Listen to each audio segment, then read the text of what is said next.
Bien, comencemos con la tercera parte de este video, donde vamos a hablar sobre la concepción antropológica de Baruch de Spinoza, sacando relevancia también de la afección, los sentimientos que en Spinoza van a tener una considerable acentuación para poder comprender lo que es el hombre en su dimensión racional, pero cómo las afecciones sí juegan un papel fundamental. Y de esto Spinoza también intentará explicar, o explicaremos cómo Spinoza entiende que las afecciones, los sentimientos son importantes en la actividad social del ser humano, y cómo estos sentimientos, de no ser dominados, controlados por la razón, o mejor dicho, purificados a un nivel de la racionalidad, pues terminan por digamos, malograr las actividades sociales, y de ahí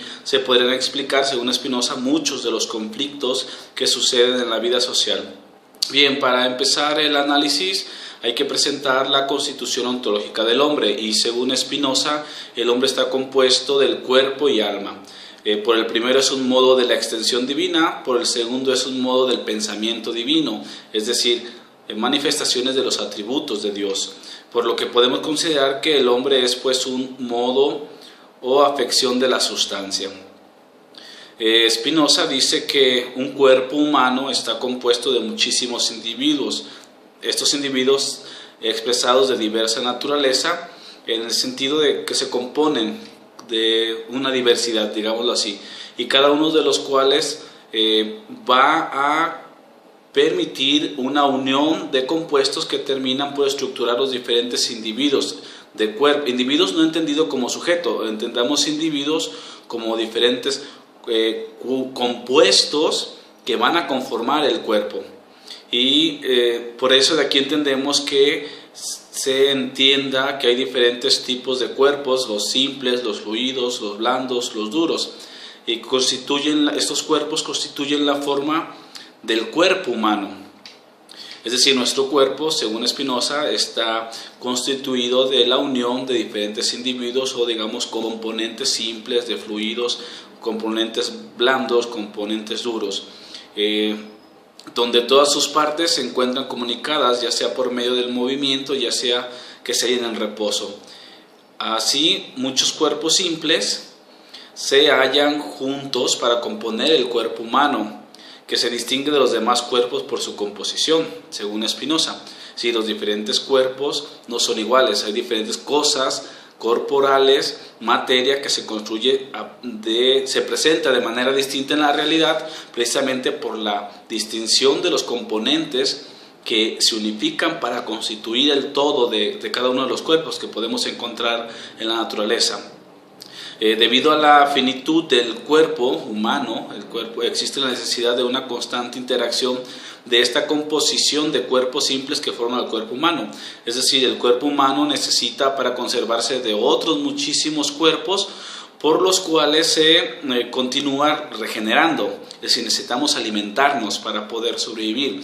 Y así es como el cuerpo humano es afectado por otros cuerpos exteriores, y también como éste se haya dispuesto a afectar a otros cuerpos de muchísimas maneras. Y también nuestro cuerpo de alguna manera afecta a otros cuerpos en la interacción. Piénsenlo en esta combinación que hablaba hace un rato en la ontología, los modos que están a manera pasivos y que al interactuar sufren modificaciones. Bueno, nuestro cuerpo sufre modificaciones al entrar con otros individuos o otros cuerpos, otros componentes, y de la misma manera nuestro cuerpo también va a propiciar composiciones y una correspondencia, digamos, de composiciones con otros cuerpos. De esto resulta que todo lo que acontece en el cuerpo humano pues tiene correspondencia con el alma humana. ¿Qué quiero decir con esto? Que en los atributos de pensamiento y extensión, Spinoza va a decir que son paralelos. Es decir, para Spinoza Dios piensa al mismo tiempo que se extiende. Cuando una cosa surge nueva, se está pensando también. O sea, la sustancia, al mismo tiempo que piensa, forma. Son paralelos. No es que primero se piense y después se solidifique, se transforme un modo, o que primero surja una transformación de la naturaleza y entonces después se entiende desde el entendimiento de la sustancia. No, para Spinoza la sustancia, en este paralelismo de atributos de entendimiento y de extensión, son paralelos. Es decir, digamos, Dios se extiende al mismo tiempo que se piensa. Y esto Spinoza va a decir que una correspondencia en el cuerpo humano, en el hombre, en relación con el cuerpo, que es parte del atributo de extensión, es decir, la parte material, y va a estar en correspondencia con el alma humana, es decir, como parte del atributo del entendimiento. Lo que quiere decir que para Spinoza lo que le pasa al cuerpo de alguna manera tiene correspondencia con la mente, y lo que pasa en la mente tiene una correspondencia con el cuerpo. Bien, ¿qué es el alma humana para Spinoza? Bueno, dice él que lo que constituye primero al ser actual del alma humana no es más que la idea de una cosa singular existente en acto. ¿Recuerdan? Cuando hace un rato en el video anterior yo decía que lo primero que el alma concibe, que la razón concibe, es la existencia. Esa es la primera idea. Y esta idea es el resultado de una existencia singular de una cosa que se ha hecho presente en acto y que ha afectado, desde el punto de vista sensitivo, ha afectado al cuerpo, y al mismo tiempo la idea es la capacidad del alma para representar la afección de lo aprendido en una imagen. Primero en la memoria, habíamos dicho, en el primer género de conocimiento, y luego concibiéndola en el entendimiento. Esta idea abarca al mismo tiempo la existencia de la cosa exterior y al mismo tiempo la existencia del cuerpo humano. Es decir, fíjense el paralelismo, la idea de la existencia de la cosa exterior, de algo que me ha afectado, pero esta idea no solamente está pensando en la existencia de lo que está afuera, sino que también se da cuenta ahora, o se genera una idea del propio cuerpo que ha sido afectado por esta cosa, por esta idea primera. Aunque estas ideas de distinción no se dan inmediatamente.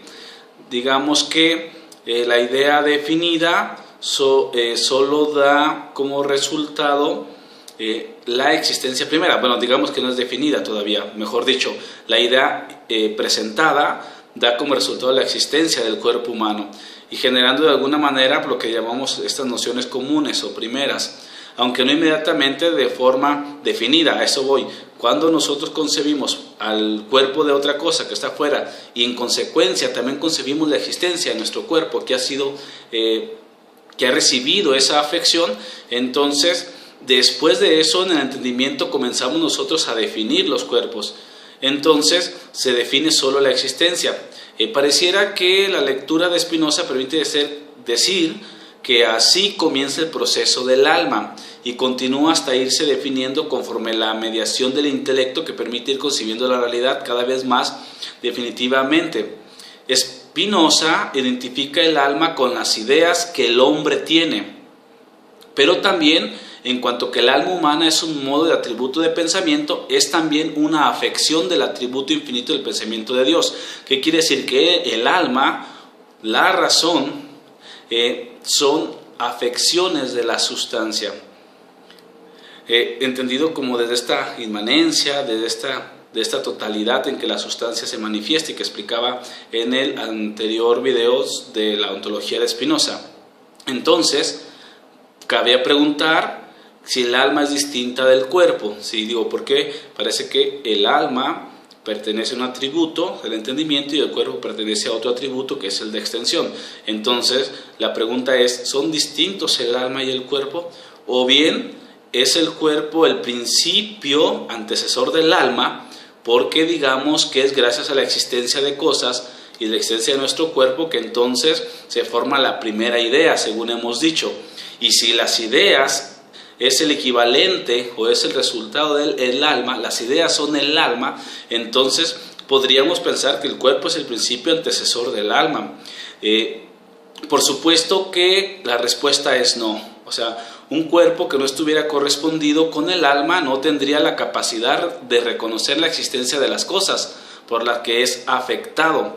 Recuérdese que de alguna manera, aún la materia de la que comúnmente llamamos inerte, para Spinoza comparte también el atributo de pensamiento, de allí su posibilidad de reconocer lo que le afecta o no. En la ontología, en las cosas, toda la realidad, si la naturaleza es el resultado y lo expresado de los atributos de pensamiento y de extensión, entonces todos los modos, todas las cosas, según Spinoza, representan este doble paralelismo. Digamos que todas las cosas inertes y no inertes materiales también tienen de alguna manera una conexión con la parte del atributo de pensamiento, en cuanto que la sustancia las está pensando. En ese sentido le pertenece la propiedad. Aún las cosas inertes que no tienen pensamiento, pensemos una piedra, pensemos algo que no se mueve pero que es material, ahí está compartiendo la parte del atributo de extensión, pero comparte el atributo de pensamiento gracias a la sustancia que piensa estas cosas en actividad. Entonces ahí está el paralelismo. De alguna manera, ¿qué quiero decir con respecto al hombre? Que no se puede pensar un cuerpo sin alma, y no se podría pensar un alma sin cuerpo. Ahí está la unificación de Spinoza. Por lo que, digamos que la pura materia sin alma no tendría la posibilidad de conocimiento. Para esto lo hace Spinoza para salvar el monismo que ya habíamos planteado, el monismo sustancial, y dirá que el alma y el cuerpo son una misma cosa, concebida ya bajo el atributo del pensamiento, concebida ya bajo el atributo de extensión, de donde resulta que el orden y el encadenamiento son uno solo. La distinción solo es de razón, digamos así, de conceptual. En realidad, para Spinoza existe unificación intrínseca entre el cuerpo y el alma, que en cuanto modos de los atributos divinos se unifican en la causa primera, que es la sustancia. No estamos entonces ante un dualismo platónico, no estamos ante un dualismo cartesiano. Estamos hablando de una misma realidad expresada de dos maneras diferentes. Es decir, el hombre como tal constituido es alma y cuerpo, y alma y cuerpo expresan lo que es la unidad sustancial de lo que somos. No sustancial,